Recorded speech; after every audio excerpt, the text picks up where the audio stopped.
అంటున్నా, నేనే అంటున్నా తుర్కోలందరూ ఒక్కటే గెలిపించారు అంటున్నా. హిందువులు ఆలోచించుకోవాలని చెప్తున్నాను నేను.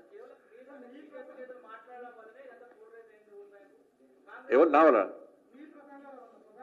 మరి నేను గ్రేట్ గానే గొప్ప నాయకుడు కానీ మరి నేను గొప్ప నా పార్టీ గెలవాలని నా ధర్మం గురించి మాట్లాడినా. ఒక పార్టీని గెలిపించే దమ్ము నాకు దాన్ని గొప్పనే కదా మరి. ఇంకా కేటీఆర్ ఐరన్ లెగ్గే. దేశంలో ఐరన్ లెగ్ ఎవరు? రాహుల్ గాంధీ. ఈ తెలంగాణ రాష్ట్రంలో ఐరన్ లెగ్ కేటీఆర్. ఎందుకు అంటే ఇప్పుడు ఆయన అయిన తర్వాత ఈ జిహెచ్ఎంసీ దానిలో 99 సీట్లు ఉండాలి జిహెచ్ఎంసీలో. వాళ్ళు ఎన్ని అయినాయి? 56కి వచ్చినాయి. 56కి వచ్చినాయి. హుజాబాద్ ఓడిపోయారు. మునుగోడులో సరే ఏదో అట్లా అయిపోయింది. ఎమ్మెల్సీలు 2 ఓడిపోయారు. కంటోన్మెంట్ ఓడిపోయారు. జూబ్లీహిల్స్ ఓడిపోయారు. వాళ్ళ చెల్లె కూడా అప్పుడు ఓడిపోయింది. చెల్లె దూరమైంది.